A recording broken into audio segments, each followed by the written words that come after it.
Bonjour, peuple de Dieu. Nous allons prier notre Dieu. Père céleste, éternel Dieu, Papa. Seigneur, ce matin, éternel mon Dieu, nous sommes présents, Seigneur, devant ta face. Et Père, nous sommes présents, Papa, car tu es un bon Dieu et un grand Dieu, Seigneur. Père, voilà pourquoi, éternel mon Dieu, nous allons chanter en ton honneur. Nous allons danser, éternel mon Dieu, pour toi. Car tu mérites, Papa, tous nos louanges, éternel mon Dieu. Sois magnifié, sois exalté et sois élevé de dignité en dignité. Au nom de Jésus-Christ, c'est prié. Amen. Bonjour tout le monde. On peut se tenir debout pour ceux qui le peuvent. Éternel, pour toutes tes œuvres, mon âme bénit ton nom. Jésus, oh, pour ton salut, reçois ma reconnaissance, reçois ma reconnaissance. Disons éternel, éternel, pour toutes tes œuvres, mon âme bénit ton nom. Jésus, oh, pour ton salut, reçois ma reconnaissance. Oh, reçois ma reconnaissance. Éternel, pour toutes tes œuvres, mon âme élève ton nom. Jésus, oh, pour ton salut, reçois mes louanges, reçois mes louanges. Éternel, éternel, pour toutes tes œuvres, mon âme bénit ton nom. Jésus, oh, pour ton salut, reçois ma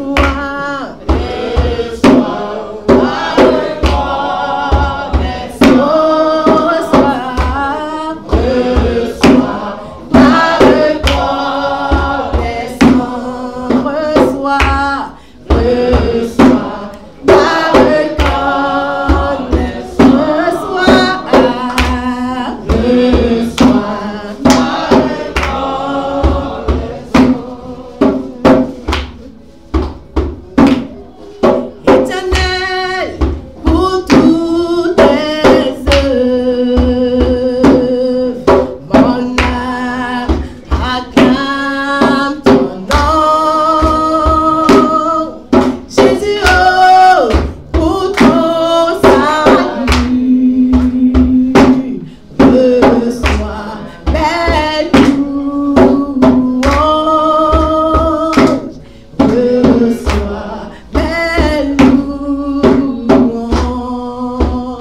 Éternel, éternel, pour toutes tes œuvres, mon âme bénit ton nom. Jésus, oh, pour ton salut, reçois ma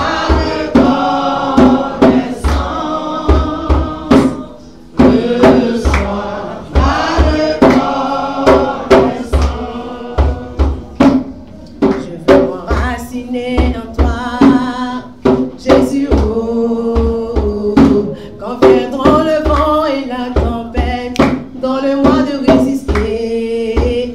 Je veux m'enraciner en toi, Jésus, oh, quand viendront le vent et la tempête.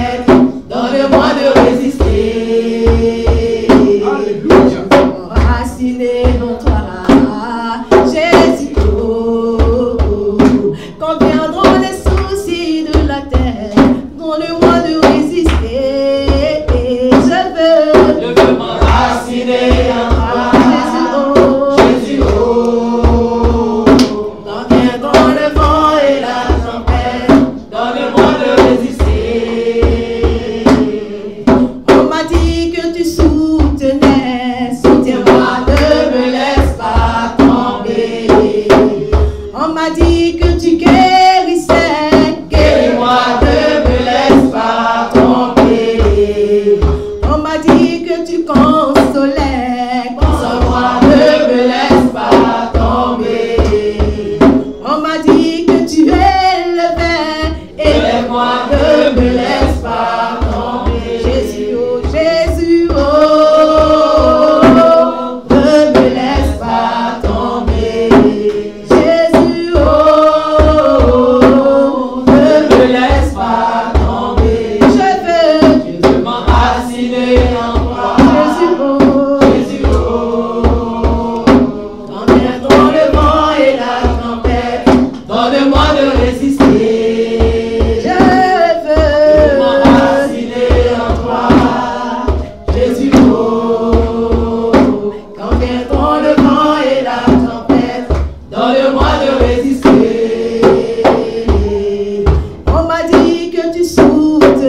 je me tais, où j'apprendrai à écouter la voix du bon berger.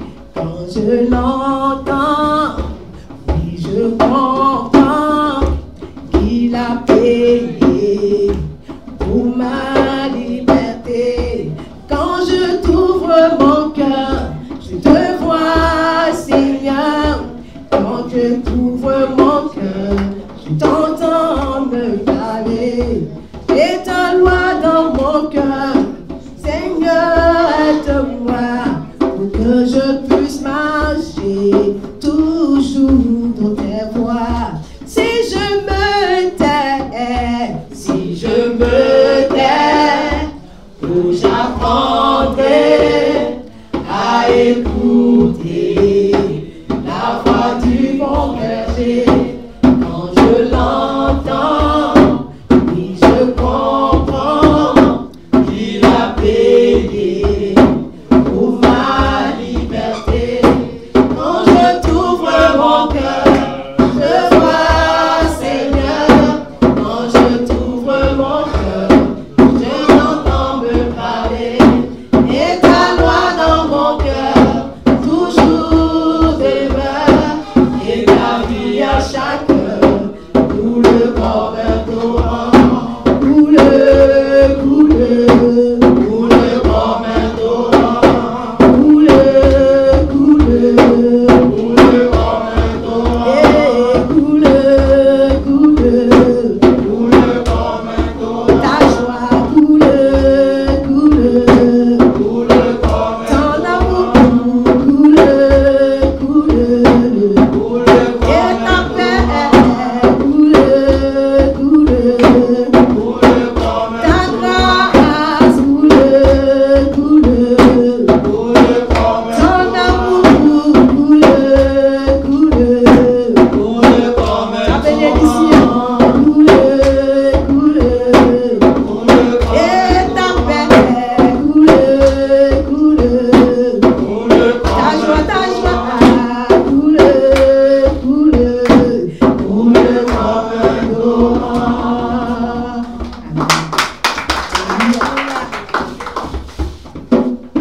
Amen.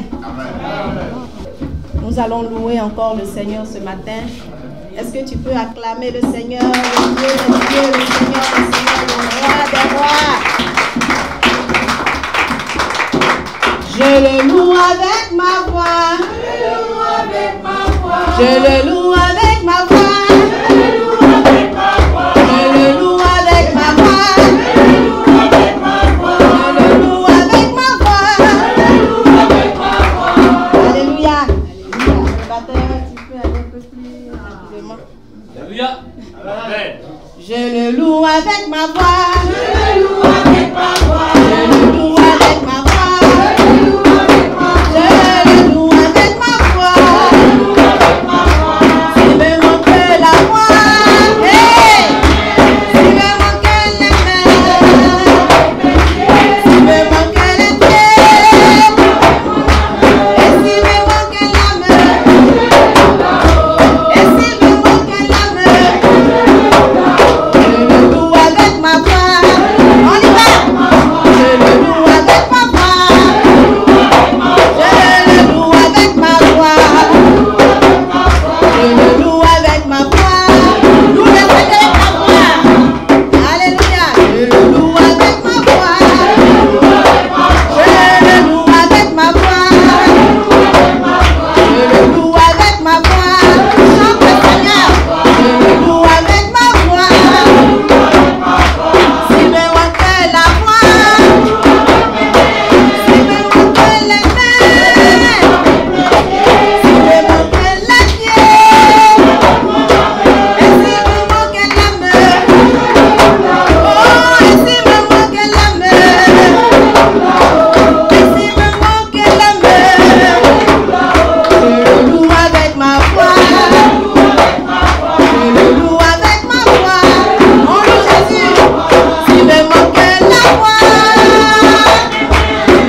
la vie de chacun de nous.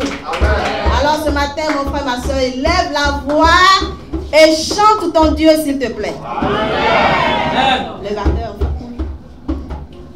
Ton grand amour s'est manifesté quand j'ai crié à toi.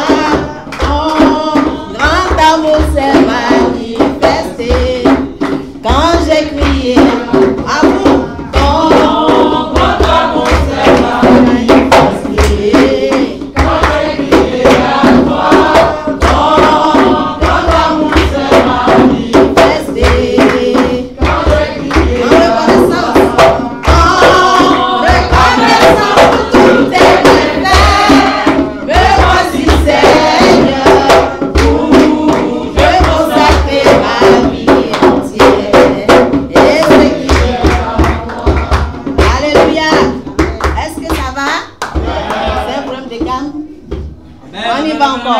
Donc on va changer encore la gamme, frère et soeur. Ça va? Alléluia. Ton grand amour s'est manifesté quand j'ai crié à toi. Ton grand amour s'est manifesté quand j'ai crié à toi. Ton grand amour s'est manifesté, Seigneur, quand j'ai crié à toi, Seigneur. Alléluia.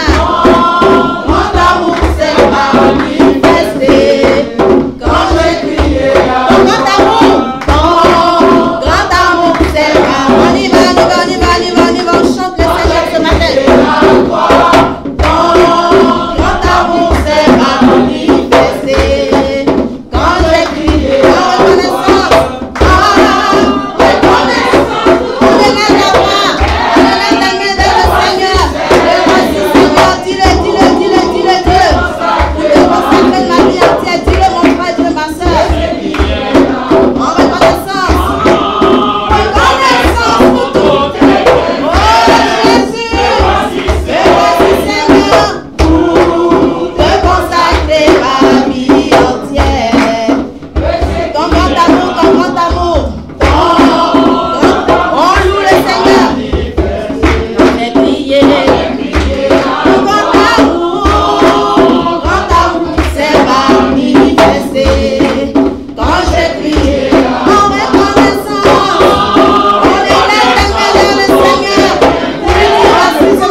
Amen. Bonjour, chers frères et sœurs.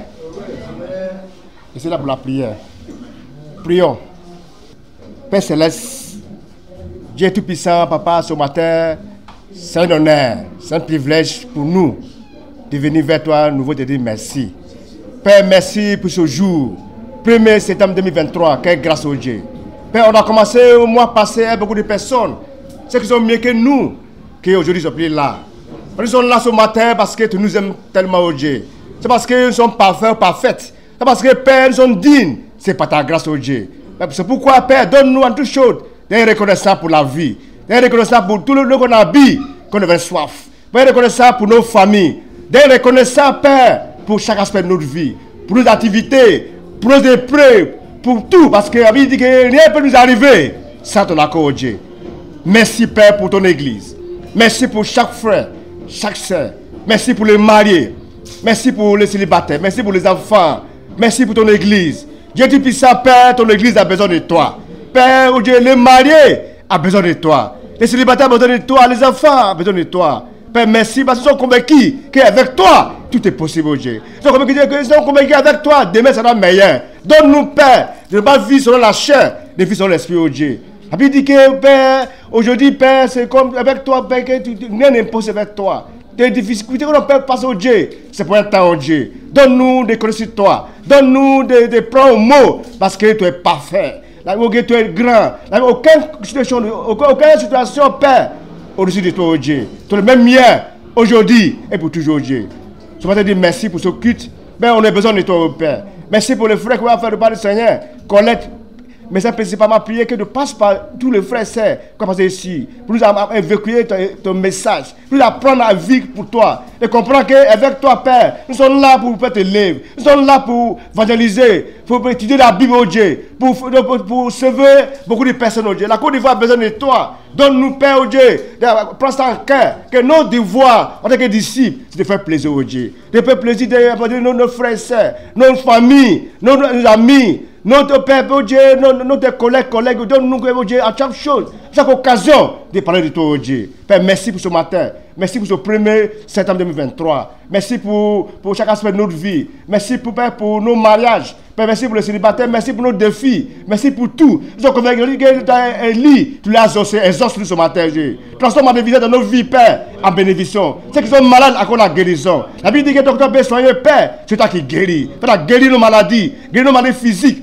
Guéris nos maladies spirituelles. Guéris chaque aspect de notre vie. Pour que nos vies, Père, te portent la joie. Parce que moi qui reste cette année, c'est une année de témoignage pour chacun de nous. Une année de victoire. Une année, Père, chacun de nous. On va dire, oui, Dieu, tu es puissant, oh Dieu. Donne-nous de ne pas poser les bras. Donne-nous, Père, en tout chose, oh Dieu, de lever et faire te lever, oh Dieu. Parce que tu nous as appelés à faire te lever, oh Dieu. Merci ce matin pour tous. Ils sont fiers de toi. Ils sont convaincus que tu es le Dieu tout-puissant. Qu'à part toi, il n'y a pas d'autre Dieu, oh Dieu. Merci pour tout, Père. Transforme-nous. Aide-nous, Père, oh Dieu, Père, à comprendre que partout, dans toutes sortes, nous voit. La Bible dit, Hébreu, que rien n'est caché devant toi. Aucune situation au défi de toi, oh Dieu. Tu sais tout. Tu sais qu'on a fait dans la douche. Tu sais qu'on a fait qu'on est seul. Donne-nous d'être, oh Dieu, Père, d'être un exemple. Partout. Qu'on est seul. Qu'on est le monde. Qu'on est nos maris, nos femmes. Donne-nous en toute chose d'être présent, oh Dieu. D'être parfait. D'être, oh Dieu, comme tu veux. Parce que ce n'est pas quand la mort va venir. La mort peut venir n'importe quel moment. Donne-nous d'être prêts. Parce que pourquoi on peut être là, oh Dieu. Père, donne-nous de prendre soin de notre âme. De prendre soin de nos saluts. Parce que ce n'est pas quand on partit, oh Dieu. C'est avec nous. Transforme-nous. Bénis-nous. Pour qu'en toute chose, oh Dieu, honneur, gloire te revient pour cette question. Nous allons prier ce matin. Amen. Bonjour, frères et sœurs. Merci beaucoup. Au groupe musical de nous avoir conduits dans ces temps d'adoration de louange. Merci à mon frère James pour la prière d'ouverture. Moi, je suis là ce matin pour le repas du Seigneur. Sans plus tarder, nous allons baisser la tête pour prier, pour commencer le temps de la bénédiction. Père Céleste, Dieu trois fois saint, ce matin, encore une fois de plus, tu es digne d'adoration, de louange et de prière. Sans toi, nos vies n'ont pas de sens. C'est pourquoi nous sommes venus, nous avons tout abandonné pour venir te rendre ce culte glorieux. Nous ne sommes pas justes. Comment tu l'as dit ta parole, Père, tu envoies ton Fils unique sur cette terre pour venir, Père, sauver ceux qui meurent dans l'injustice. Pour venir sauver ceux qui sont malades, les malades spirituels. Ce n'est pas nous sommes malades spirituellement que tu nous appelles notre royaume pour nous parfaire. Nous prions que ce matin, tu conduis de nous parfaire. Ne rate pas plutôt de gloire tout ce que nous faisons chaque jour qui te blesse, qui te choque. Ma prière ce matin, tu nous fasses complètement. et que tout ce qui va se faire ce matin puisse te glorifier pour la sauvegarde de ton nom. Nous te recommandons ce temps, paix d'édification, dispose chacun de nous qu'en tout point, gloire puissante notre Seigneur Jésus. Amen. Nous allons aller rapidement dans le livre de Matthieu, chapitre 14, versets 22 à 31. Mais nous allons passer des choses pour que vous puissiez comprendre l'histoire. C'est pourquoi j'ai pris de 22 jusqu'au 31. Mais nous allons commencer à lire à partir du verset 26. Matthieu 14, 22, 31. Matthieu chapitre 14, à partir du verset 22 jusqu'au verset 31. Mais je vais commencer à lire à partir du verset 26 pour qu'on puisse gagner en efficacité. J'ai lu la parole du Seigneur. Quand les disciples le virent marcher sur la mer, ils furent troublés et dirent: c'est un fantôme. Et dans leur frayeur, ils poussaient des cris. Jésus leur dit aussitôt: rassurez-vous, c'est moi, n'ayez pas peur. Pierre lui répondit: Seigneur, si c'est toi, ordonne que j'aille vers toi sur les eaux. Et il dit: viens. Pierre sortit de la barque et marcha sur les eaux pour aller vers Jésus. Mais voyant que le vent était fort, il eut peur. Et comme il commençait à enfoncer, il s'écria: Seigneur, sauve-moi. Aussitôt, Jésus étendit la main, le saisit et lui dit: homme de peu de foi, pourquoi as-tu douté? Frères et sœurs, c'est ce passage que Dieu m'a mis à cœur ce matin pour nous édifier nous tous. Il y a 3 enseignements que je tire de ce passage. Premier passage, comme l'a stipulé, le passage le verset 29, qui dit: Pierre aussitôt sorti de la barque et marchait sur les eaux vers Jésus, puisqu'il a demandé à Jésus: est-ce que je peux venir vers toi? Si c'est vraiment toi, est-ce que tu peux ordonner que je vienne vers toi? Le Seigneur a dit: oui, tu peux venir. Frères et sœurs, ce matin, au moment où Pierre marchait sur l'eau, il était vraiment connecté à Jésus. Son esprit était connecté, son âme, son esprit était connecté à Jésus, à Dieu. C'est pourquoi il a commencé à marcher sur l'eau. Il était vraiment connecté à Dieu. C'est pourquoi il a commencé à marcher sur l'eau. Frères et sœurs, ici, quand nous sommes connectés, nous pouvons vraiment faire des choses merveilleuses dans la vie des disciples que nous sommes. Parce que un homme, il commence, Jésus a marché sur l'eau, lui aussi, il a vu cette foi, il demande à Seigneur: ordonne que je vienne vers toi. Le Seigneur lui dit: viens. Et il a commencé à marcher sur l'eau. Mais le verset 30, il dit: voyant que le vent était fort, il eut peur et commençant à s'enfoncer. Et si Pierre, à mon sens, vu ce passage, Pierre s'est déconnecté et la peur commençait à l'envahir. Frère et sœur, il s'est connecté à Jésus. Il s'est déconnecté à Jésus. Et quand il s'est déconnecté à Jésus, automatiquement, il a commencé à s'enfoncer. Pour dire que, frères et sœurs, quand nous sommes connectés à Dieu, nous pouvons faire des choses merveilleuses. Comme Jésus même l'a signifié dans le livre de Jean, si nous croyons en lui, nous pouvons faire des choses plus grandes que lui il a fait. Ça veut dire que Pierre était tellement connecté à Jésus, il marchait sur l'eau sans s'en rendre compte. Mais quand le vent commençait à souffler et il a commencé à voir les pensées humaines, a commencé à l'envahir, automatiquement, il a commencé à s'enfoncer et il a commencé à s'enfoncer dans l'eau. Et frères et sœurs, quand nous sommes connectés à Jésus, aucune situation dans notre vie ne peut nous ébranler. Parce que l'Esprit de Dieu nous rassure. Parce que l'Esprit de Dieu nous rassure. Toutefois que nous sommes connectés à Jésus, vous constatez avec moi, les yeux de l'Esprit jaillissent en nous. Quand nous sommes connectés, nous avons l'amour, la joie, la paix intérieure, la paix avec notre environnement, la douceur, la maîtrise, la bonté, tout ce que les 9 œuvres de l'Esprit se manifestent en nous. Parce que nous sommes connectés à Jésus. Mais quand nous sommes déconnectés, par un petit, par oui ou non, nous nous appartons. Chacun de nous peut revoir. Par moment, il y a les petits sujets qui peuvent vraiment survenir dans ceux qui sont mariés, dans les lieux de couple. Et puis bon, pour un petit sujet comme ça, on peut s'emporter. Ça arrive souvent, ça nous arrive souvent. Même moi au travail, comme moi je ne suis pas encore marié, moi au travail souvent, parce que à la maison je suis seul avec mes 2 filles, et que c'est au travail que je vis, je fais la vie de communauté, c'est là que je vois les grandes personnes que je vis avec, je partage le moment avec mes collègues. Mais si la pression, le stress du travail, anime comme ça, pour eux, non, je peux m'apporter. Parce que je suis stressé, j'ai la pression, tout ça. Mais quand nous nous retrouvons dans ce moment-là, nous devons nous reconnecter à Jésus. Pour que la maîtrise de soi, la douceur, peut nous animer. Ça, c'est le premier point. C'est le premier enseignement que j'ai tiré de ce passage. Le deuxième enseignement que j'ai dit de ce passage, frères et sœurs, le verset 31. Et le verset 31, autant pour moi, le verset 30 d'abord, il dit, voyant que le vent était fort, il eut peur. Et il commençait à s'enfoncer. Frères et sœurs, voyez-vous que la peur peut nous empêcher d'atteindre nos objectifs. Pierre était fixé, mais son objectif était d'aller jusqu'à Jésus. Mais quand la peur s'est emparée de lui, automatiquement, il a commencé à s'enfoncer. La peur dans la vie active peut nous amener à ne pas atteindre notre objectif que nous avons fixé. La Bible va souligner, comme le dit au verset 30, que Pierre eut peur. Dès que la peur s'est commencé à l'animer, il commença à s'enfoncer. Même Job, dans le livre de Job 3, verset 25, nous le dit. Ce que je crains, c'est ce qui m'arrive. Et ce que je redoute, c'est ce qui m'atteint. C'est-à-dire la peur et le doute peut mettre frein à nos objectifs que nous sommes fixés. Moi-même, quand je prends mon exemple, quand j'étais au lycée, j'ai fait la filière scientifique, mais depuis la classe de seconde, j'ai mis un frein à un thème qu'on appelle probabilité. Les autres là, je m'en sortais. Mais quand j'attends probabilité en même temps, je ne cherchais même pas à comprendre comment faire pour dompter, pour que je puisse m'améliorer dans ce chapitre-là de mathématiques. Donc je n'ai pas pu m'en sortir dans ce chapitre-là jusqu'à ce que je puisse avoir mon bac. Vous savez, parce que quoi? Parce que je me suis dit que probabilité, quel que soit ce qui va survenir au bac, moi je sais que j'ai déjà noté, puisque avant, on donnait 2 petits exercices sur 4 points, et puis le problème sur 12. Donc je me suis dit que j'ai déjà noté sur 20. Donc s'il y a probabilité, donc j'ai fait mes efforts au cours de l'année. Le problème qui voit sur 12, j'ai fait tout possible pour que je puisse faire le maximum je puisse traiter le maximum de questions dans le problème, pour que je puisse avoir au moins dans les environs de 8, 10, et puis l'autre problème, le sujet, si je m'en sors avec 2, 3, j'ai pu avoir ma moyenne dans l'épreuve de mathématiques. Parce que quoi? Parce que j'ai mis un blocage. J'ai mis un blocage que probabilité, je ne peux pas m'en sortir. Parce que c'est la peur qui m'a amené sur lui. Pas qu'on parle de probabilité, déjà, j'ai commencé à avoir peur. Alors que mes autres amis, quand on va faire les groupes d'études, ils arrivaient quand même à traiter. Mais tellement que j'ai mis un blocage dans ma tête, ils n'arrivaient pas toujours à m'en sortir dans ce chapitre-là. Parce que j'avais peur des probabilités.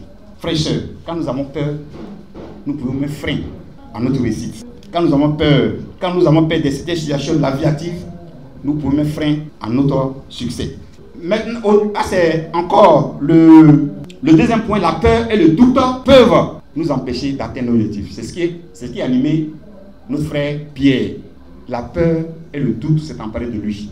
Il n'a pas pu atteindre son objectif. Même dans le chapitre, comme au verset 31, Jésus l'a souligné. Il dit, aussitôt, Jésus tendit la main et le sortit, et le saisit et lui dit, homme de peu de foi, pourquoi as-tu douté? Donc le Seigneur a su que Pierre a commencé à couler parce qu'il a commencé à douter. Par les vents, un être humain qui commence à marcher sur l'eau, puis il y a les vents du fleuve qui s'emparent de lui. Automatiquement, il s'est déconnecté à Dieu, puis la chair a commencé à l'animer et il a commencé à s'enfoncer. Jésus me l'a souligné pour dire que, homme de peu de foi, pourquoi as-tu douté? Pour dire que la peur et le doute peuvent vraiment nous empêcher d'atteindre nos objectifs. La troisième leçon que j'ai tirée de ce passage, frères et sœurs, Pierre, quand bien même que Pierre a commencé à couler, il n'a pas fermé la bouche. Parce que par moments, quand nous traversons la situation difficile, on a du mal à appeler secours à nos seigneurs. Mais Pierre n'a pas fermé la bouche. Il a marché ici. Mais en voyant que le vent était fort, il eut peur. Et comme il commençait à s'enfoncer, il s'écria, Seigneur, sauve-moi. Frères et sœurs, pendant les situations difficiles aussi, appelons au secours notre Seigneur Jésus qui nous arrête. Il va nous secourir. Ne fermons pas la bouche. Par moments, dans mon sommeil, souvent, peut-être que ça arrive à chacun de nous, souvent, nous sommes là, puis bon, il y a quelque chose qui vient nous alourdir comme ça dans nos sommeils. Mais souvent, quand je n'arrive pas à parler jusqu'à dans mon fond intérieur, il suffit que j'arrive à prononcer le nom de Jésus en même temps, je me retrouve. Parce que c'est ce que lui veut. Il veut qu'on s'appuie toujours dans les moments difficiles pour pouvoir nous sortir des situations difficiles. Donc ici, frères et sœurs, en tout cas vraiment, l'enseignement que j'ai tiré plus de ce passage, c'est quand nous sommes dans des situations difficiles, appelons toujours notre Seigneur Jésus au secours, pour qu'il nous secourira, pour qu'il puisse nous secourir. Parce que quand le danger survient dans notre vie, dans nos marches avec Jésus, c'est normal que, comme il l'a dit, c'est nos seigneurs. Et comme on le dit, c'est nos sauveurs. Il dit, il est nos seigneurs, nos sauveurs. dans des zones de danger, c'est normal que nous puissions appeler au secours nos sauveurs pour qu'ils puissent nous sauver. C'est ce que Pierre a fait. Pierre, il a crié. Jésus le voyait, hein. Jésus le voyait en train de couler. Mais Jésus n'a pas dit, ah, comme c'est mon apôtre qui a été couler, je m'en vais automatiquement vers lui. Mais il attendait que Pierre dise quelque chose. C'est quand Pierre a dit, Seigneur, sauve-moi. C'est là qu'il a atteint sa main, puis il a sauvé. C'est-à-dire que Dieu peut te voir en train de souffrir, mais tant que tu n'as pas ouvert la bouche pour dire, Seigneur, voici ma situation dans laquelle je me retrouve, Seigneur va toujours regarder, la bouche peut pour te regarder. Parce que tu n'as pas ouvert la bouche pour lui demander secours. Frères et sœurs, c'est l'enseignement que je tire, c'est le troisième enseignement que je tire de ce passage. Donc frères et sœurs, voici un peu les trois enseignements que je tire de ce passage du livre de Matthieu 14, le verset 22. Je suis le verset 22 pour qu'on puisse voir l'historique et que jusqu'à ce qu'on arrive au verset 29, mais pour dire que la peur et le doute peuvent nous empêcher d'atteindre nos objectifs. En tant qu'enfant de Dieu, la peur et le doute peuvent nous empêcher d'atteindre nos objectifs. Et quand un danger survient, il faudrait qu'on s'appuie toujours sur nos sauveurs pour qu'ils puissent vraiment nous secourir. Frères et sœurs, c'est vraiment le message que Dieu m'a mis à cœur pour nous réfixer. Quand bien même qu'on sait, par moment, quand nous sortons aussi dans le temps d'évangélisation, vous voyez que quand on est dominé par la chair, il faut s'approcher de quelqu'un pour dire, frère ou ma soeur, je t'invite, je voulais passer au moins 5 minutes de prochain temps avec toi. Vous voyez qu'on a cette lourdeur. Ce n'est pas de notre frère parce que la chair, en ce moment précis, c'est la chair qui nous domine. Mais quand l'Esprit de Dieu est là, toi-même, quelle que soit la personne qui est en face de toi, tu te laisses aller et puis tu vas voir la personne.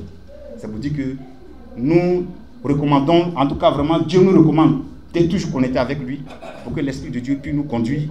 Et sans l'Esprit de Dieu, nous ne pourrions rien faire de nous-mêmes. C'est ce que Jésus nous a recommandé dans sa parole. Sans lui, nous ne pourrions rien faire.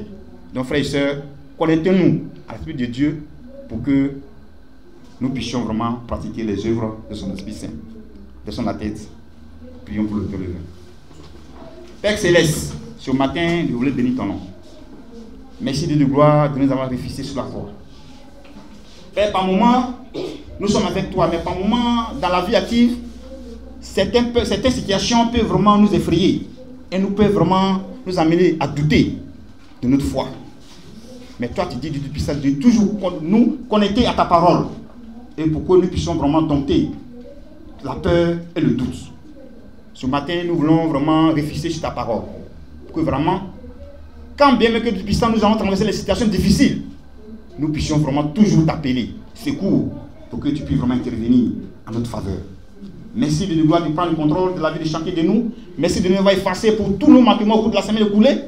Au travers le pain et le vin, je prie que tu renouvelles ton alliance vis-à-vis de nos âmes, de nos esprits, de nos corps. Béni soit-il des armées, gloire puissante notre Révérend Jésus. Amen. Il me soutient, il est mon rempart, il conduira toujours mes pas.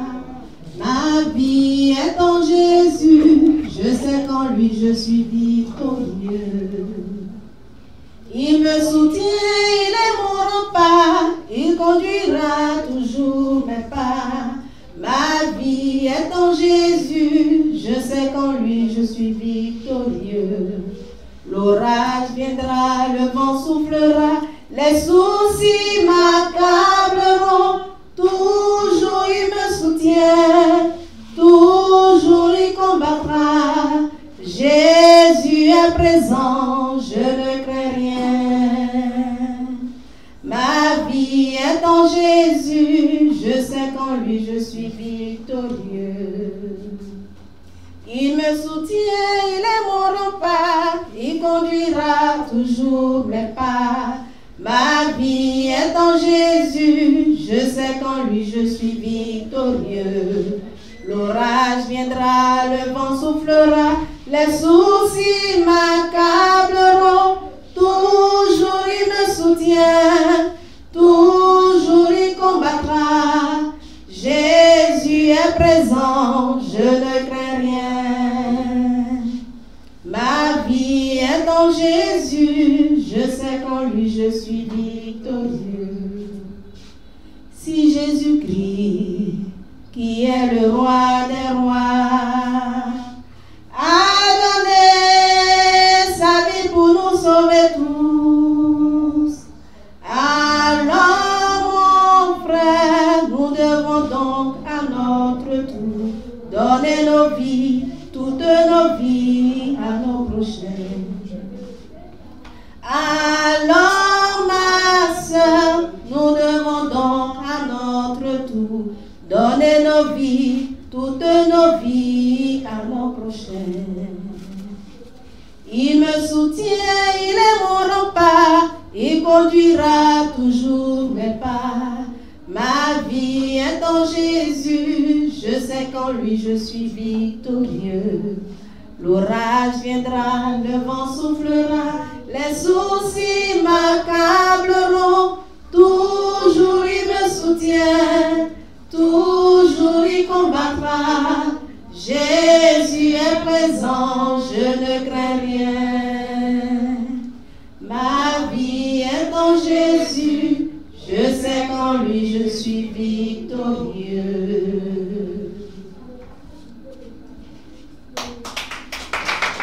Merci beaucoup.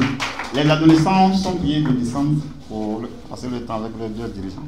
Les adolescents sont priés de descendre. Autres frères et sœurs, ainsi prend fin le repas du Seigneur. Que Dieu nous bénisse. Amen, frères et sœurs. Bonjour, frères et sœurs. Je suis là pour le message des offrandes. Prions. Seigneur Dieu, merci pour tout. Béni sois-tu. Utilise-moi comme il se doit. Et qu'en toutes choses, ton nom soit glorifié. Au nom de Jésus, nous te prions. Amen. Prenons Marc chapitre 10, verset 17 à 22. La Bible dit ici, au moment où Jésus veut partir, un homme arrive en courant. Il se met à genoux devant lui et lui demande, « Bon maître, qu'est-ce que je dois faire pour recevoir la vie avec Dieu pour toujours ?» Jésus lui répond, « Pourquoi m'appelles-tu bon? Personne n'est bon, sauf Dieu. Tu connais les commandements. Ne tue personne, ne commets pas d'adultère, ne vole pas, ne témoigne pas faussement contre quelqu'un, ne fais pas de mal aux autres, respecte ton père et ta mère. » L'homme lui dit, « Maître, j'obéis à tout cela depuis ma jeunesse. » Jésus le regarde avec amour et lui dit, « Une seule chose te manque. Va, vends ce que tu as et donne l'argent aux pauvres. Alors, tu auras des richesses auprès de Dieu. Ensuite, viens et suis-moi. » Mais quand cet homme entend cela, il prend un air sombre et il s'en va tout triste parce qu'il possède beaucoup de choses. Amen. Frères et sœurs, voici un homme qui a tellement de biens et qui a observé tous les commandements de Dieu. Le problème ici, c'est que on peut tout faire, mais il est très difficile de donner. Donner. Et le titre de mon message, c'est donner. On peut tout faire, mais donner, c'est comment on donne et quelle est la façon dont on donne. La meilleure façon de donner, vraiment, c'est très difficile. Et ce jeune homme, la Bible dit qu'il est riche. Donc son problème, c'est qu'il craint de perdre toutes ses richesses. C'est ce qui l'a rendu triste. Il ne veut rien perdre de tout ce qu'il possède. Et il compte beaucoup sur ses richesses. Et c'est ça qui fait sa vie. Maintenant, quand Jésus lui dit, « Ok, tu as tout observé, va vendre », il se demande, qui va-t-il devenir s'il n'a plus tout cela? Comment va-t-il faire?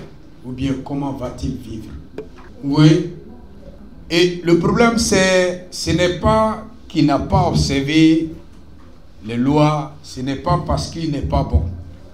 Mais le seul problème que Jésus a détecté dans sa vie, c'est le partage. Il a tout ça. Il respecte Dieu. Il fait tout. Mais il a du mal à partager. Et c'est ça qui l'a rendu triste.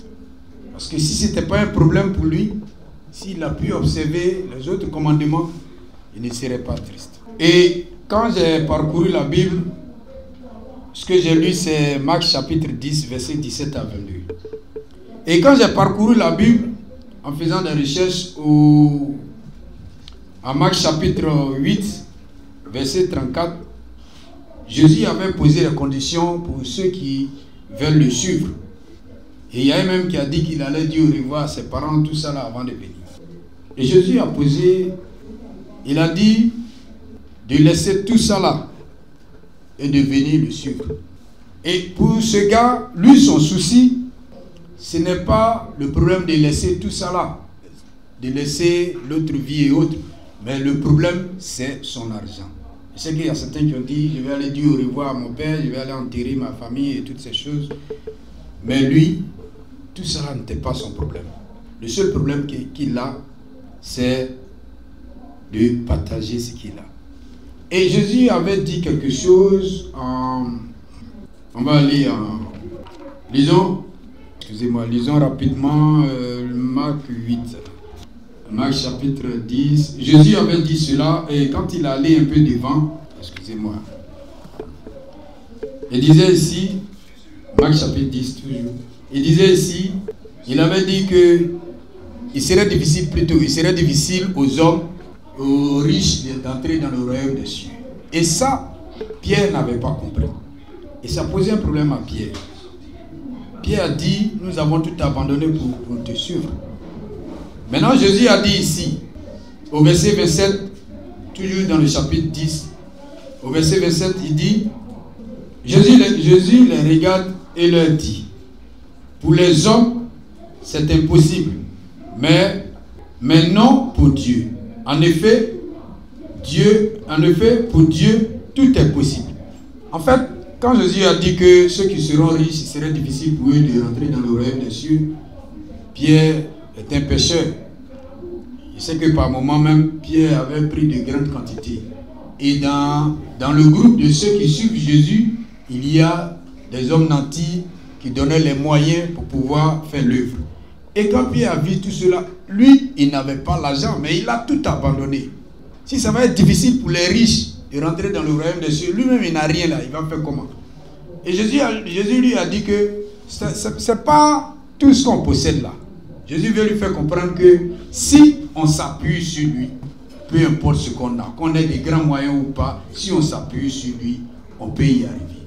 Et donc, si cet homme s'appuie sur Dieu en donnant, en vendant ses biens pour donner l'argent aux pauvres, il va y arriver, il va bénéficier beaucoup de richesses. Jésus lui a dit, il va bénéficier de beaucoup de richesses dans le royaume et il aura la vie éternelle. Frères et sœurs, aujourd'hui, la situation est difficile. Même ceux qui en ont pleurent. Et ceux qui n'en ont pas, que feront-ils? Voici plusieurs situations. Et où nous sommes là, nous tous nous comptons sur l'Église. Et en comptant sur l'Église, on veut non seulement avoir le salut, c'est vrai, mais ici on veut vivre aisément. On veut avoir une bonne situation. Mais il y a certains problèmes qui font que nous n'avons même plus besoin d'avoir une belle vie, mais nous voudrons seulement pouvoir souffler. C'est-à-dire vivre, au moins respirer tranquillement sans avoir de problème avec quelqu'un. Et nous avons des frères et sœurs qui sont souffrants, qui ont besoin de nous, qu'on donne de nos moyens. Et face à la situation, est-ce que nous allons regarder nos problèmes pour dire que ce que nous avons, c'est justement pour faire face à nos problèmes, pour ne pas aider nos frères et sœurs?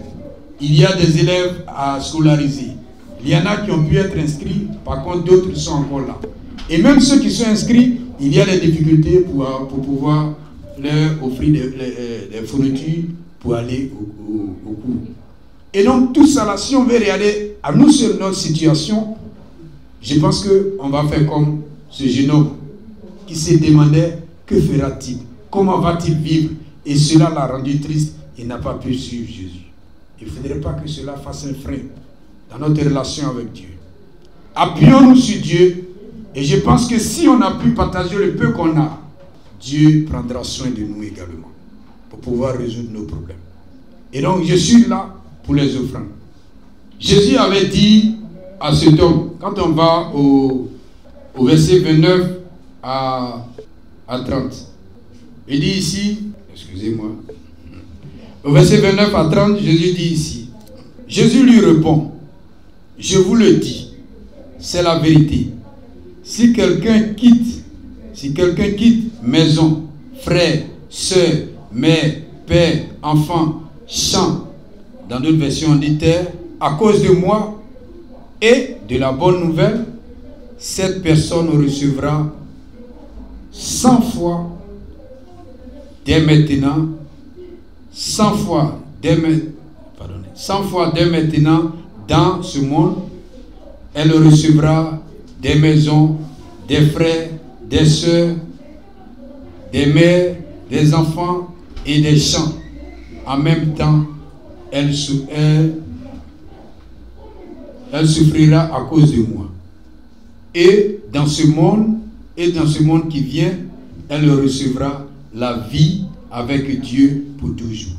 Donc, c'est ce que Jésus a dit pour faire comprendre à Paul que tout ce que tu auras abandonné, tu recevras cela. C'est pour nous rassurer, pour dire que c'est vrai. La situation est difficile. Il y a beaucoup de cotisations dans l'église, mais personne ne viendra les faire à notre place si ce n'est pas nous-mêmes. Et si nous comptons sur Dieu, c'est Dieu qui va nous récompenser. Il a dit qu'il va donner au centuple ceux qui vont faire ce sacrifice. Ceux qui vont tout abandonner, père et mère et autres. Quand nous sommes ici, on s'appelle frère. On appelle certains mamans, on appelle d'autres papas. On s'appelle ainsi. Et je pense que ça ne soit pas, je prie que ça ne soit pas que des mots que nous prononçons, mais plutôt ce que nous ressentons au plus profond de nous. Et si cela est ainsi, il ne faudrait pas qu'on ait du mal à donner de notre argent pour servir l'Église. Prions, frères et sœurs. Éternel Dieu Tout-Puissant, Seigneur, merci pour ton amour, merci pour ta bonté. Père, c'est très facile de dire des choses, mais dans la faisabilité, ce n'est pas vraiment possible pour nous les hommes. Mais tu nous donnes un moyen de pouvoir avoir le souffle et d'avoir la confiance que c'est possible. Tu dis de nous appuyer sur toi. Et sur la base de cette parole, nous allons faire des offrandes. Je prie au Dieu Tout-Puissant de faire de sorte que ce que nous allons donner puisse soulager et combler le besoin de ce pourquoi nous le faisons. Mais aussi, Seigneur, sur la base de cette parole, Seigneur, nous comptons sur toi, souviens-toi de nous et agis efficacement pour que tous tes enfants dans ce royaume soient heureux parce que, Seigneur, tu es avec chacun de nous. Merci de bénir ces offrandes et qu'en toutes choses, gloire te soit rendue. Au nom de Jésus, nous te prions. Amen. Amen. Lèvons-nous pour la gloire de Dieu. Amen. Amen. Ne m'abandonne pas, Seigneur mon Dieu, ne reste pas loin de moi. Ne m'abandonne pas, Seigneur mon Dieu, ne reste pas loin de moi. À tes pieds, à tes pas de m'aider, Seigneur mon Dieu, à ma force et mon salut. Hâte-toi de m'aider, Seigneur mon Dieu, à ma force et mon salut. Ne m'abandonne pas, dans le mal, Seigneur mon Dieu, ne reste pas loin de moi.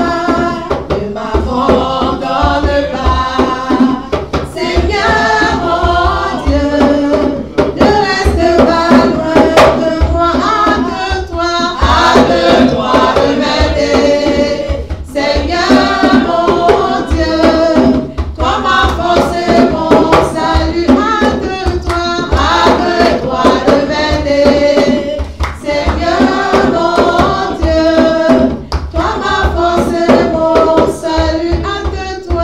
Hâte-toi de m'aider, Seigneur mon Dieu, toi ma force et mon salut.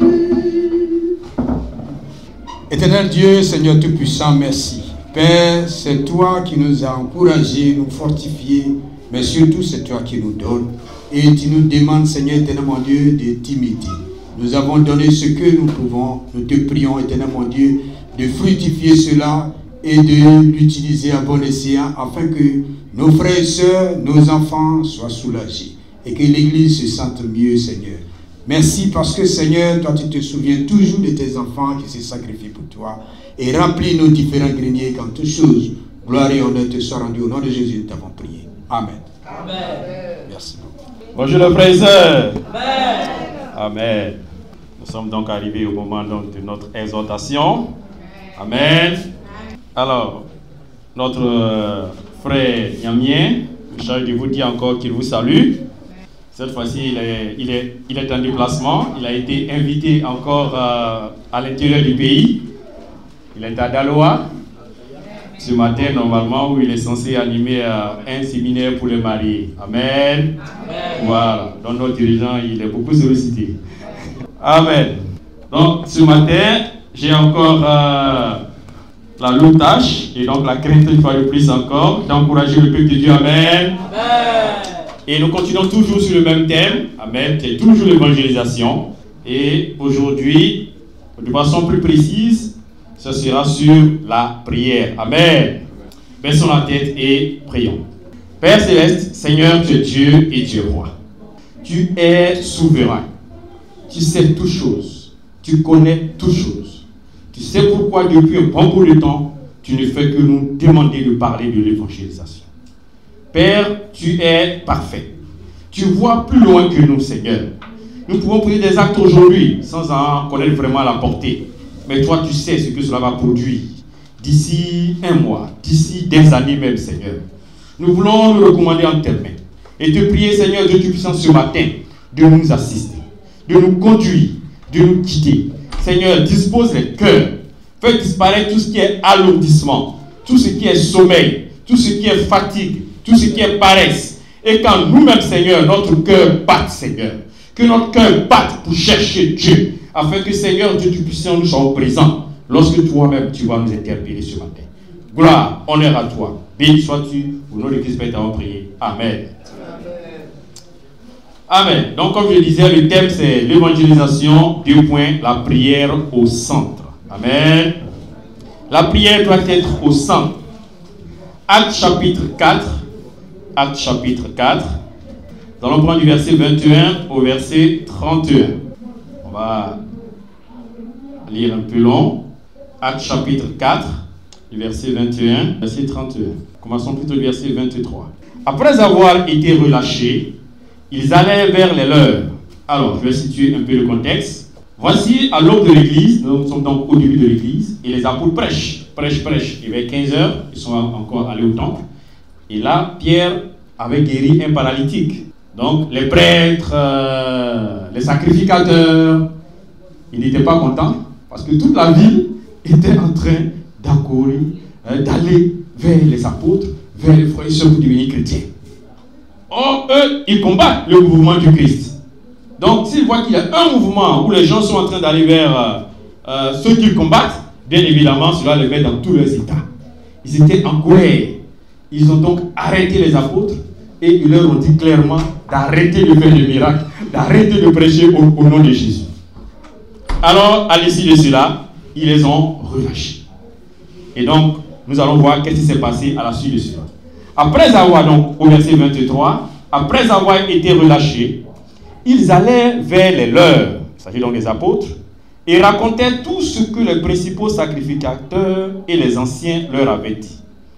Lorsqu'ils l'eurent entendu, ils élevèrent à Dieu la voix tous ensemble et dirent, voilà donc leur prière, Seigneur, toi qui as fait le ciel et la terre, la mer et tout ce qui s'y trouve, c'est toi qui as dit par le Saint-Esprit, par la bouche de notre Père, ton serviteur David, pourquoi ce tumulte parmi les nations et ces vaines pensées parmi le peuple? Les rois de la terre se sont soulevés et les princes se sont ligués contre le Seigneur et contre son oint. En effet, contre ton serviteur Jésus que tu as oint, Hérode et Ponce Pilate se sont ligués dans cette ville avec les nations et avec le peuple d'Israël pour faire tout ce que ta main et ton conseil avaient arrêté d'avance.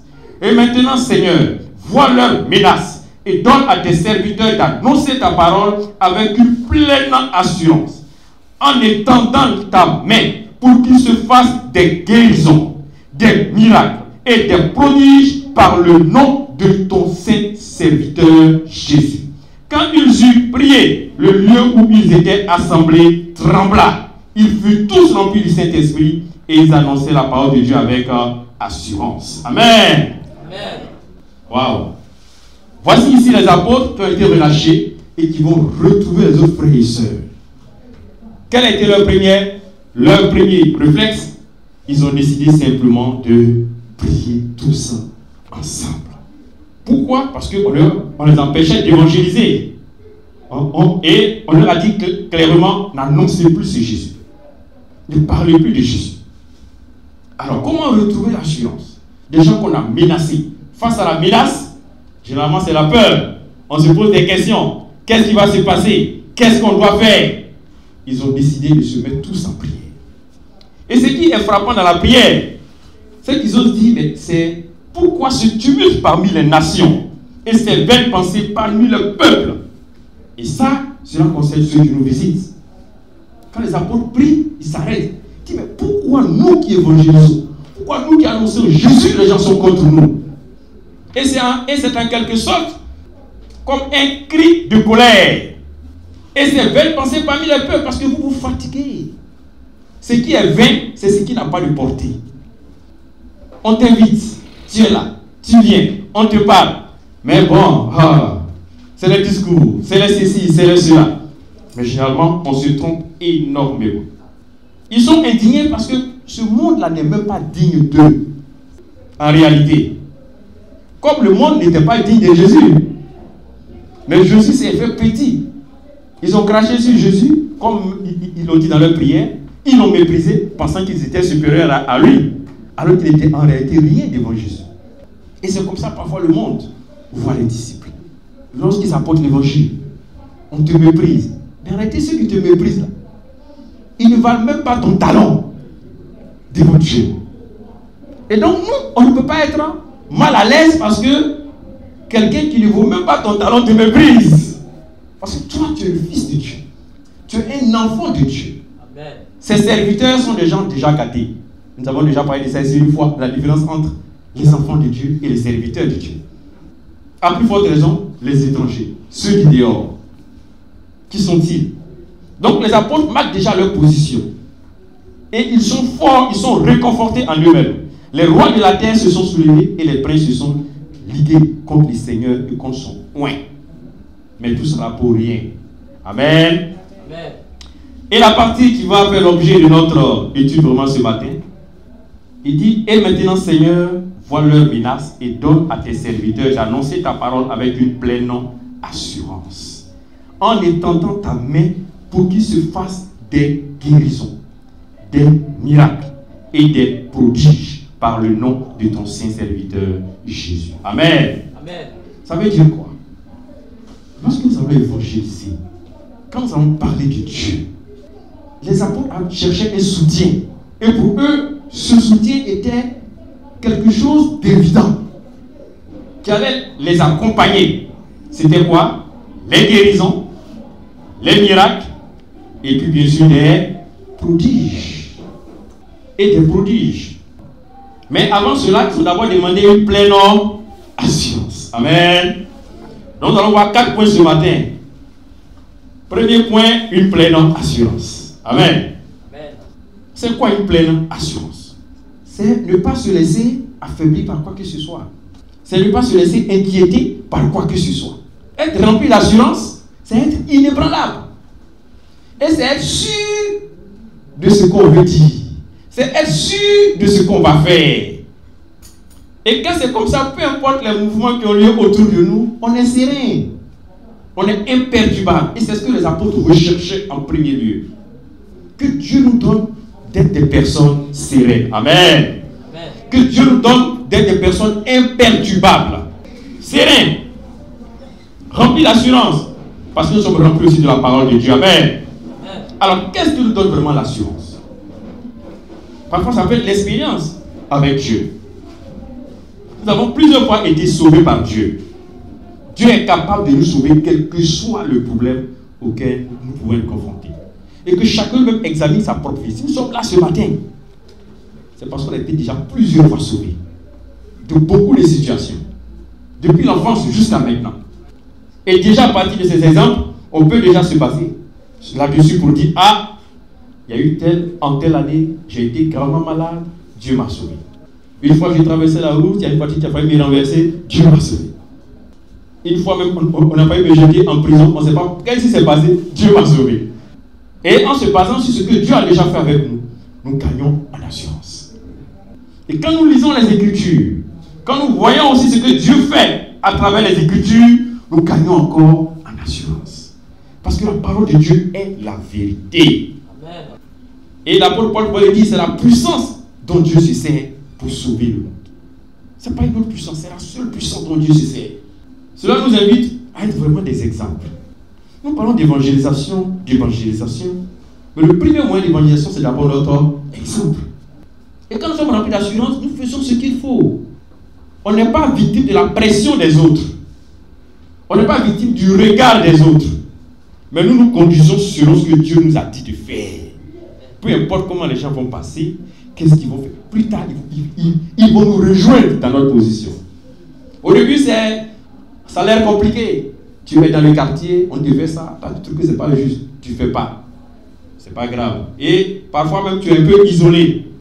1 an, 2 ans, 3 ans. Et puis après, tu vois, c'est eux-mêmes qui se cachent un à un. Tu peux te demander conseil maintenant. Bon, tu fais comment ici? Bon, toi, tu fais comment? Parce que quand je regarde notre vie là, et parfois ces groupes, avec le temps, tu vois que ça se disloque. Ils sont en groupe contre toi. Après 2 ans, 3 ans, tu entends qu'ils sont en palabre. Et puis, ils reviennent 1 à 1 maintenant pour te voir. Parce que tu es resté serein, plein d'assurance dans ta position. Tu es resté ferme. Tu n'as pas changé de position. Ceux qui t'ont critiqué sont ceux maintenant qui viennent te demander conseil. Ah mais comment toi tu fais avec tes enfants là? On a appris que ça se passe comme ça se passe bien et on voit les résultats maintenant. Donc nous aussi, on veut que tu nous aides aussi sur ce chemin. Amen. Amen. Et quand nous sommes sereins, nous allons nous-mêmes rendre témoignage. Sont des exemples dans le quartier, sont des exemples à la maison, surtout encore devant nos enfants. Oui. Une fois, il y a un évangéliste américain qui était venu à Béguin ici et qui, après avoir visité l'église, il a fait 2 constats. Il était à la fois réjoui mais en même temps indigné. Il dit, mais dans l'église d'Abidjan, non, c'est vrai que vous êtes nombreux, mais il y a beaucoup d'enfants comme ça. Le nombre d'enfants que vous avez ici ne vaut même pas tout notre effectif total là-bas, de membres. Mais ce qui est un peu surprenant et qui me dit, c'est que, bon, tous vos ados, de nombreux adolescents comme ça, ils ne sont pas tous disciples. Alors que chez nous, tous nos enfants sont tous disciples, sans exception. Sans exception. Ça veut dire que quelque part, on n'est pas en train d'investir. On laisse nos enfants dehors pour aller évangéliser, on laisse nos enfants à la maison pour aller évangéliser dehors, pendant qu'eux-mêmes aussi doivent faire l'objet d'évangélisation. Et c'est eux qui devaient être la priorité. Plutôt prendre mon temps, m'investir avec mes enfants, m'asseoir avec eux, mais c'est de l'évangélisation. Qui dit que c'est forcément dans la rue? D'abord, que ça commence. Non, c'est d'abord chez toi à la maison, avec tes propres enfants. Et les enfants, c'est le même regard. Ah non, quand tu commences à prêcher la parole et que tu leur dis c'est ça qui est bon, si tu as fait quelque chose dans la semaine qui n'était pas selon ça, ils vont te reprendre tout de suite. Ils vont te dire, ouais papa, toi-même tu as dit ça, mais hier là, pourquoi toi-même tu as fait ça là? Ou bien hier là, pourquoi toi-même tu as dit ça? Et c'est pareil avec mes filles. Et c'est là que tu te rends compte que tu es dans le bon univers. Les enfants t'aident. Et eux aussi sont dressés. Et ça se voit par la suite dans leur comportement. Et déjà, ils ont cette passion, cette envie de devenir disciples parce qu'on leur donne. La plupart du temps, on aime dire, bon, laissons-le. Laissons les enfants. C'est à eux-mêmes de faire leur choix. Mais regardez un peu nos amis musulmans. Ils n'évangélisent pas. Mais ils sont nombreux. Ils imposent leur culture religieuse à leurs enfants, à la famille. Donc, imaginons avec tous les enfants que nous avons, que nous aussi nous imposons ça. Bien sûr, avec la bonne manière. Que tous nos adolescents, tous nos enfants sont disciples. Mais regardez le nombre que nous allons avoir. Et c'est important que nous commençons par là. Et c'est quand ça c'est bien comblé qu'on peut maintenant aller dehors. Pour nous qui avons des enfants, c'est impératif que nous commencions notre évangélisation par nos enfants. Lorsqu'Hervé Florent, le premier dirigeant de l'église d'Abidjan, était venu ici, il a eu témoignage à lui en ce qui concernait ses propres enfants. Dieu même avait fait le constat qu'il parcourt le monde entier pour évangéliser, pour annoncer l'évangile partout, alors que ses propres enfants n'étaient même pas encore disciples. Et qu'ils étaient réticents. Donc qu'est-ce que Dieu a fait? Dieu a cassé ses deux pieds pour ainsi le dire. Il avait tellement mal aux genoux, mal, qu'il ne pouvait pas sortir pendant des mois et des mois. Et d'après lui, il devait donc rester à la maison pendant 1 an pour son traitement. Et enfin, il était à la maison. Il a pu voir le comportement de ses enfants. Il a étudié la Bible avec eux. Et c'est pendant cette période qu'il les a baptisés en fait. Parce qu'il est resté avec eux à la maison pour annoncer l'évangile chez lui-même d'abord. Et c'est là qu'il a compris que waouh, il fallait commencer d'abord chez toi. Alors tu pourras l'annoncer partout ailleurs. Amen. Je n'ai pas dit ne pas prêcher dans la rue. On peut toujours le faire. Amen. Mais avant d'aller dans la rue, il faut bien sûr prier. Amen. Aujourd'hui, parfois, moi, je vois les gens prêcher dans la rue. Hein. Je les vois, mais franchement, qui s'arrête pour les écouter? Pourquoi? Je les vois, souvent, ils ont des microphones. C'est pas mauvais. Prêche, je monte à Dieu. Et puis, personne ne s'arrête. Personne ne les écoute. C'est du bruit. Mais cela a quel impact? À quoi ça sert? Peut-être, personnellement, cela va t'édifier. Mais, est-ce que, quelque part, cela a un impact dans la vie des autres? Rien.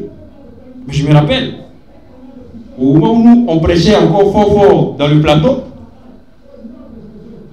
à l'époque, Blaise Somba et Florent, avec le Miki Ngungu, je me rappelle. Mais à la cité administrative, là, les gens étaient dans le bâtiment et ils descendaient pour venir nous écouter. Et les gens étaient baptisés dans ça. C'est on quitté leur bureau. Ils sont venus nous écouter. Mais qu'est-ce qui se passe? Et les gens étaient attroupés autour de nous. Ils écoutaient attentivement. Et après avoir écouté attentivement, c'était un Dieu, la Bible, d'autres ont été baptisés. Mais d'où venait ça? Cela venait d'une puissance. Ici, dans le passage, on voit que les apôtres, quand ils ont fini de prier avec les frères, ce qui s'est passé, l'endroit a tremblé. Waouh! On finit de faire une prière, et puis l'endroit tremble. Le bâtiment bouge. Ça veut dire qu'il y a une puissance qui est descendue. Une véritable puissance. Et c'est avec cette puissance-là qu'ils ont continué non seulement à annoncer l'évangile avec une pleine assurance. Amen. Ça veut dire que la prière est vraiment au centre. La prière est au centre. Et on ne doit mépriser personne. Les voies de Dieu sont insondables. Les voies de Dieu sont insondables. Dieu peut utiliser n'importe quoi pour sauver quelqu'un. Tout ce qu'il nous faut, c'est être dans la prière. Être vraiment dans la prière. Et le dernier dimanche, où est-ce que nous étions au but ensemble à Angré, il y a une soeur qui m'a approché et puis qui m'expliquait que bon, voici sa fille qui est dans une grande école, elle est disciple. Et puis là-bas, dans sa classe, il y a un jeune homme, voilà, qu'elle a commencé à aimer. Elle est disciple. Lui aussi, il est là. Et les deux se sont aimés. Mais comme elle est disciple, elle ne peut pas aller plus loin dans quoi que ce soit. Donc elle ne sait pas quoi faire. Elle sait que une chrétienne ne peut pas marier quelqu'un aussi qui n'est pas chrétien, qui n'est pas disciple. Donc que faut-il faire alors qu'elle a mal? Elle a des sentiments. Bon, elle a expliqué à sa maman, qui est aussi disciple. La maman lui a dit, bon, invite-le à l'église. On peut faire quoi? Rien d'autre. Et puis on prie. Il est venu. Il a étudié la Bible. Et il a devenu disciple. Voilà. Oh, on pourra peut-être dire, a priori, d'un point de vue humain, est-ce que les motivations sont bonnes? Est-ce que, bon, ce qui est si Dieu s'est servi de ça pour faire devenir disciple, pour ouvrir les yeux. C'est tout. Voilà. Il est disciple. Maintenant, il connaît la vérité. À lui, maintenant, il fait son choix. Mais au moins, il a acquis, il a appris la vérité. Amen. 2. Les guérisons. Gagnons en assurance grâce à la prière. Amen. Prions, prions et prions. Faisons des prières comme les apôtres l'ont fait. Pourquoi les apôtres ont demandé des guérisons? Parce que vous savez, lorsqu'il y a des guérisons, les gens ont envie. de voir, mais qu'est-ce qui s'est passé? Et puis les gens sont guéris sans médicaments, sans ceci, sans cela. Nous avons dans l'église notre frère Gilbert Kimel. Il était malade. Il avait 3 cancers, lui seul. Or, avec un seul cancer, même tes chances de survie même sont déjà compliquées. Voilà quelqu'un qui avait 3 cancers. Cancer du oui, le cancer du sang, le cancer dans la moelle, il avait parlé de la moelle, et un autre cancer encore dans tout ça dans le même corps.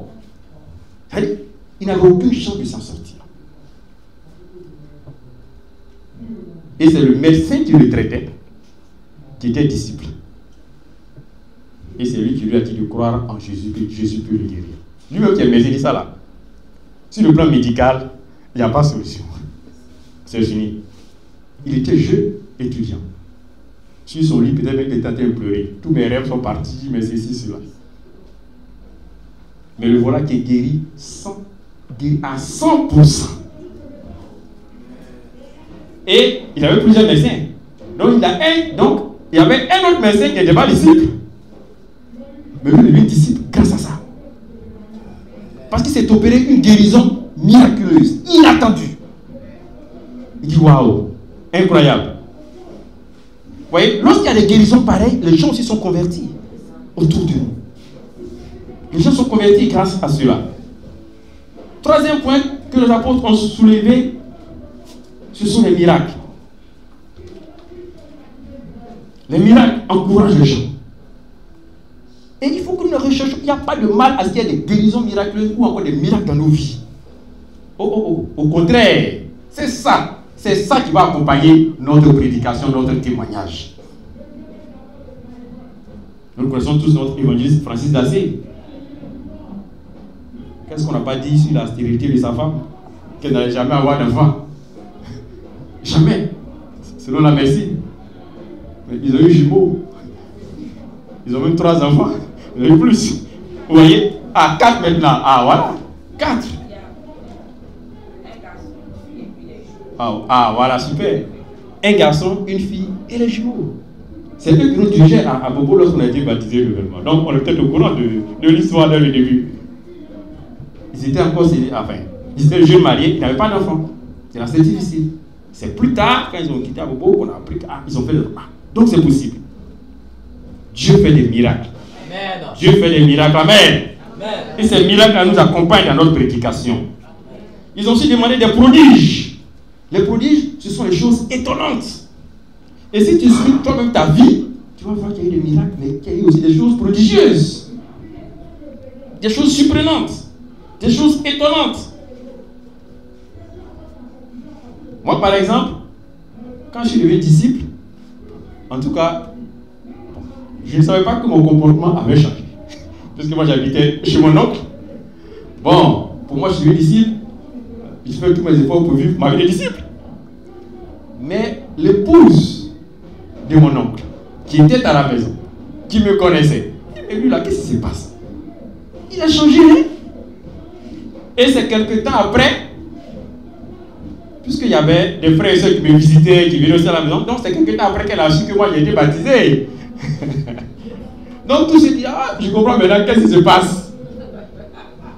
Donc, le changement était tellement évident qu'elle-même, elle s'est cachée pour aller étudier la Bible d'apôtre. Un jour, il a dit, on veut baptiser ta tante. Il dit quoi?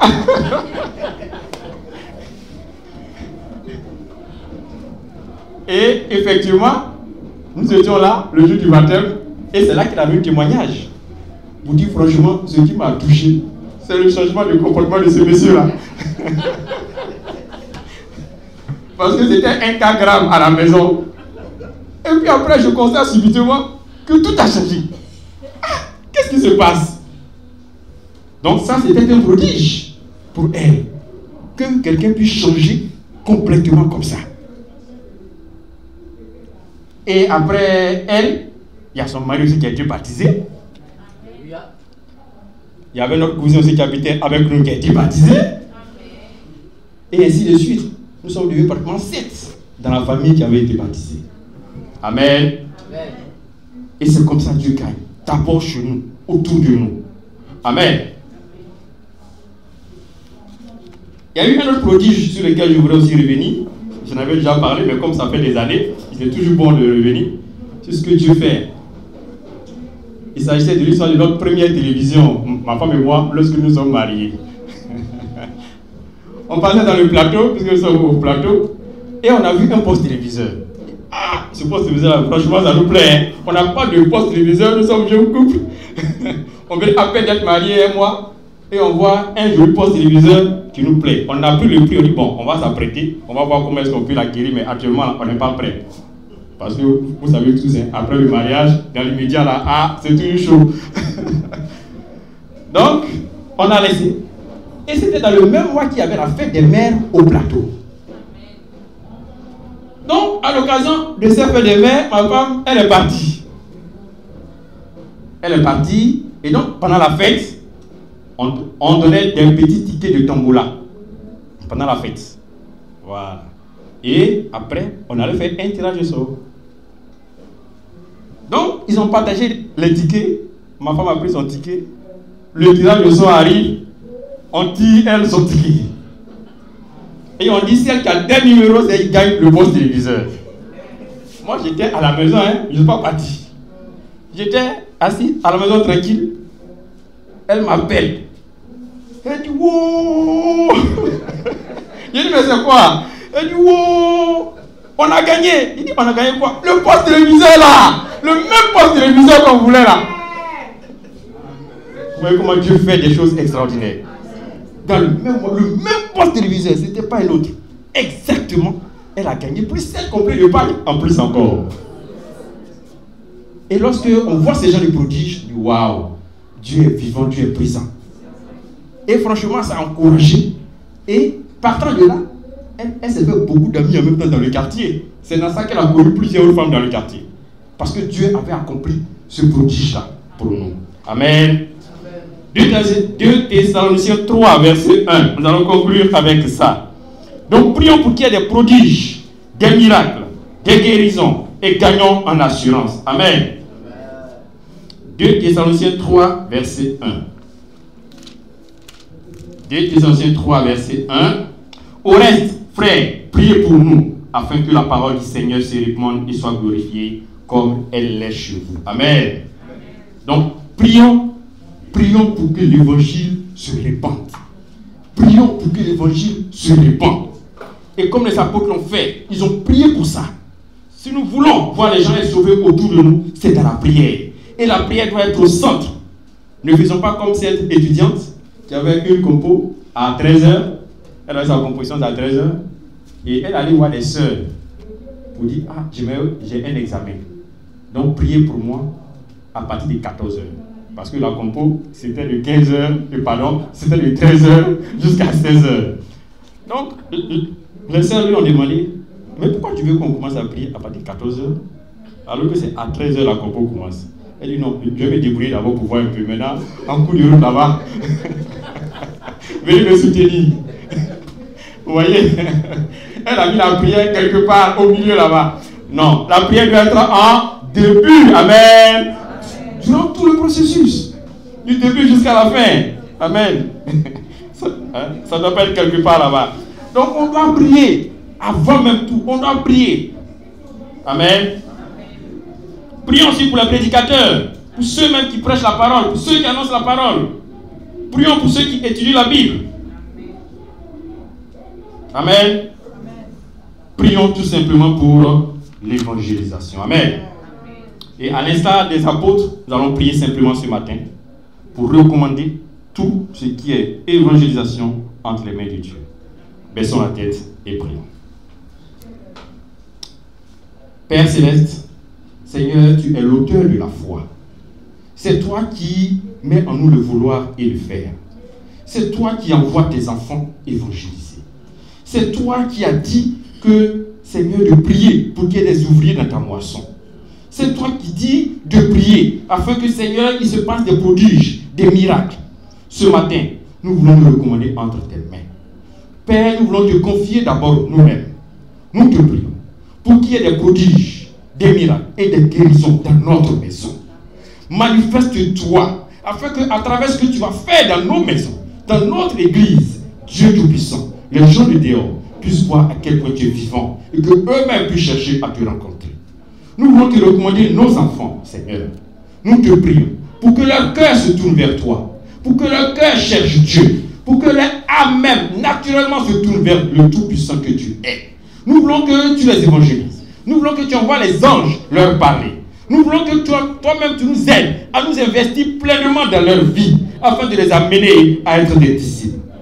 Oui Seigneur, nous voulons te recommander les besoins de scolarisation en ce début d'année. Oui, nous sommes en train même de prévoir des collectes, des dons afin de subvenir aux besoins de ceux qui n'ont même pas encore pu inscrire leurs enfants.